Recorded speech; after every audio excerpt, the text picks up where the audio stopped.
What's going on, guys? Welcome back to the channel. After you guys seeing the actual timing and setting base idle for the car, I've put about 600 miles on it now. The reason being because I actually am moving to Connecticut. So I took this to Connecticut, filled it up, brought it back, did a couple trips back and forth, and it purrs and runs great. No issues. So thanks, Robbie, again for helping me out. But coming off that, what I'm going to be doing today is basically showing you guys how to install a Sparco racing seat with Sparco side mounts and a Sparco bottom mount. I got a pretty sick deal on this, and it's pretty much brand new, and it's in spec till 2022. So I'm super pumped about that. But yeah, so basically what we're gonna do is we're just gonna jump right into installing this onto the passenger side of a Z32. So to take out your stock Z32 seat, there's basically there's 2 bolts and then 2 nuts. The 2 bolts come into here on this rail here.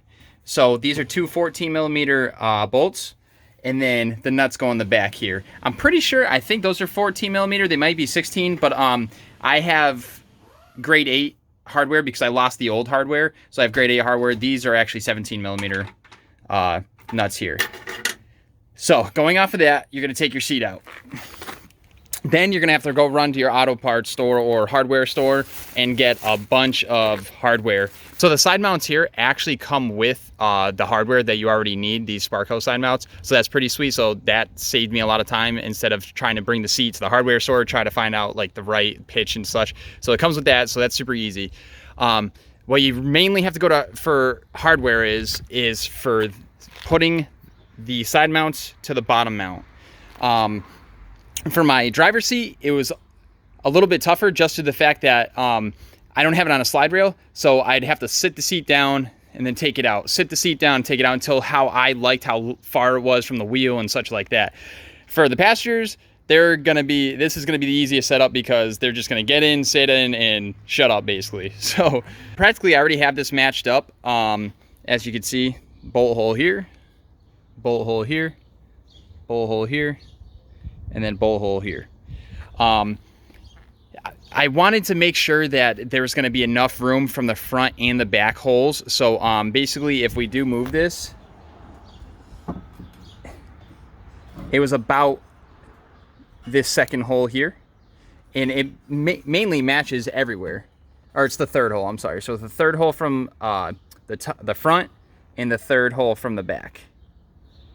And they match up equally on each side. So this is the third hole, and this is the third hole also. For the hardware here, basically what I have is I have 4 bolts that are actually going to bolt the side mounts to the bottom mount. Then from there, I have washers, lock washers, more washers, and then some lock nuts here. This is all grade 8 hardware. The reason being is because the seats are under stress, and you want to use grade 8 hardware. So this is all grade 8. Besides these 2, the other 2, I think the previous owner that had tried to put this seat in or whatnot, they stripped the bolts out pretty bad. So I did buy a tap, so I'm just going to tap the holes real quick to match these up. These aren't grade 8, but I just got these a little bit cheaper. It's not gonna be that big of a deal because this is just holding the front of the bottom mount in, and I'm not worried about that snapping or anything like that. And this hardware is just for my harness, so I'm gonna show you guys exactly how I'm gonna set up my harness. But let's get into getting all this hardware onto the bottom mount. Gotta love fixing other people's issues. Well, technically my issue now, but other people's mess ups, I'd say. But it's pretty easy. Like I said, just tapping these out so I can get these front bolts in. And then a little bit of trimming you have to do for the bottom mount onto the side mounts. I just open these holes up a little bit more so this hardware can actually fit through there. So just a little, like, tiniest bit. So on the step bit, I think it was like 2 steps in. So very easy. It took 5 seconds to open those up. But now I actually have to open up the bottom mount because it doesn't line up perfectly to this hole itself. So I got to just kind of work with that. So I think I was just going to kind of drill into the bottom mount just a little bit, just to open this part up, and we'll be good to go. So these 2 bolts are in, but these 2 bolts can't go in. So I just gotta, like I said, open this hole up a little bit, open that hole up, and be good to go.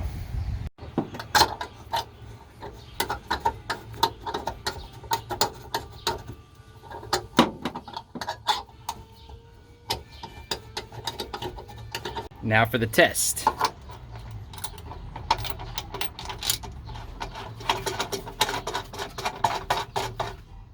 Nice. Go to the second one.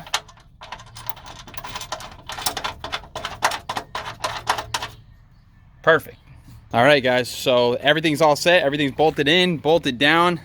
Looks good. So Sparco bottom mount, Sparco side mounts, Sparco Rev seat.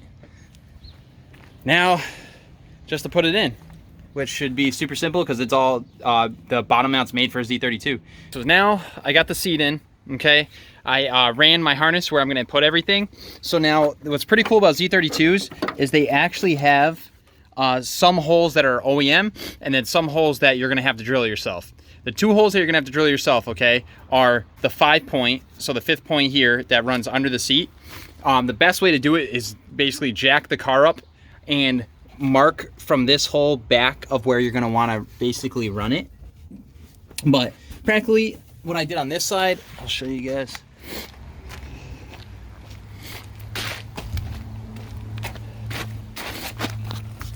So as you guys can see, I put it right here for a little bit easier access. My feet don't come in contact with it at all, but I just put it a little bit in front of the seat just so I don't have to worry about like kind of bolting it back here and trying to get to the bolt and whatever. So I just put it right here. It's got a fat, big washer on the bottom side of this, and then it's got a lock washer and then another washer right here. So she ain't going anywhere. She's been like this for like 4 or 5 years and it's past tech and everything like that. And then the other hole where you're gonna have to drill, it's kind of by the training tunnel.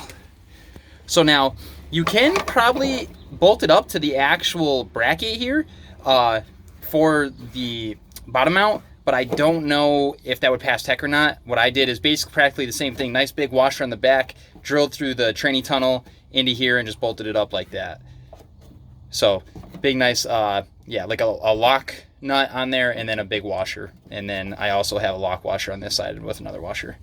So, and like I said, this side has passed tech for the past 4 or 5 years.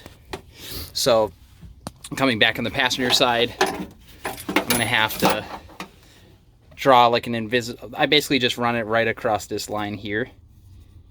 Here, and down, and I'll probably drill right here. So just take your step bit and just a little hole in there, just big enough to get this in there. And then, like I said, again, we're gonna run our washers and our lock nut.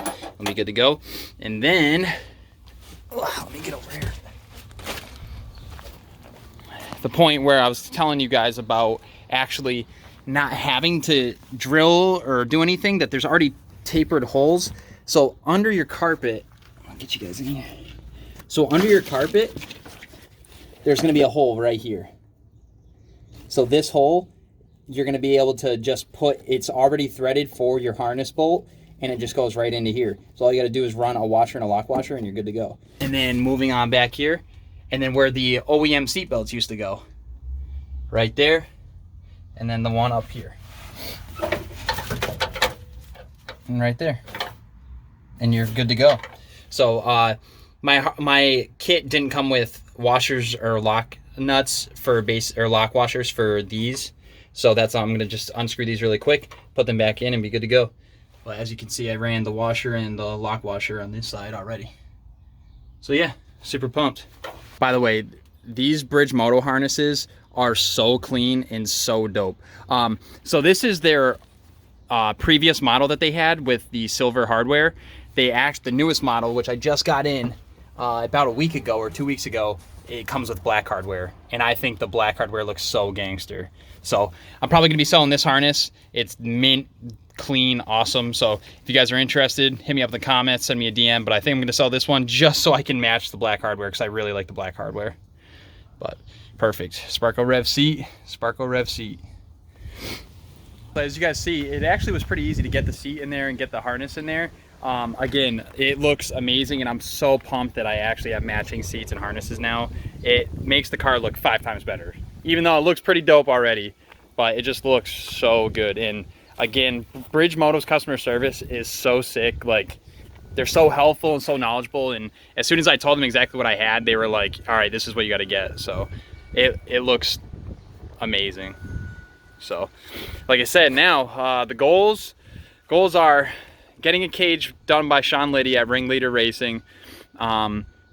Basically just trying to find a good timeline that I can be there with him, because he's a pro. He's done this for years and years and years and years and years, does drag cars, does drift cars, does everything to NHRA spec, and it's just amazing, his work. I love watching him do it, but I want to learn from him. I want to learn what we have to do to like notch and bend and weld and like all the tricks and tips and stuff, and he tucks them so nice that it's going to be ridiculous. And I'd rather wait to go to him than go to anybody else, because I've seen his work, I've seen how good it is, and I'm just excited about it. So but yeah, basically cage and then interior paint, and then it's mint, like perfect, exactly what I need.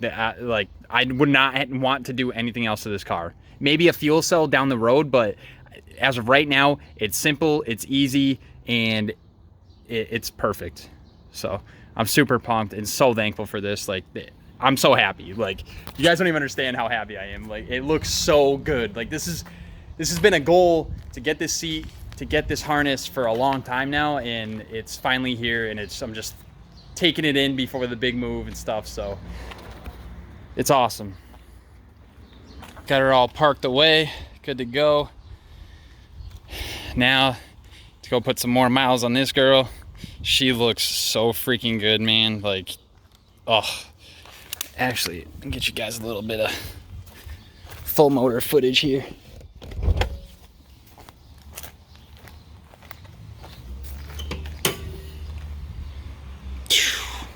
She looks so good. I still gotta clean up the bay, I know. I gotta clean it up. That's the next little tidbit goal that I need to do, and I need to get a new cowl, but looks so good. Runs good too. That's the best part. All right, guys, so after getting changed, after sweating out here, it's been insanely hot in Mass. So hopefully this footage has helped you guys out, makes it super simple, and I'll put all of the links in the description of what you need for an aftermarket seat that I used. And I mean, like I said, I like the looks, I like the construction and their quality. So I'll throw all those down in the description. If you guys have any questions, obviously put them down in the comments or email us. And again, if you guys haven't subscribed yet, hit that subscribe button. We're getting so close to 4,000, and it's absolutely insane. Going off there, we have some extra content here. Click one of these links here, and I'll see you guys in the next one. Peace.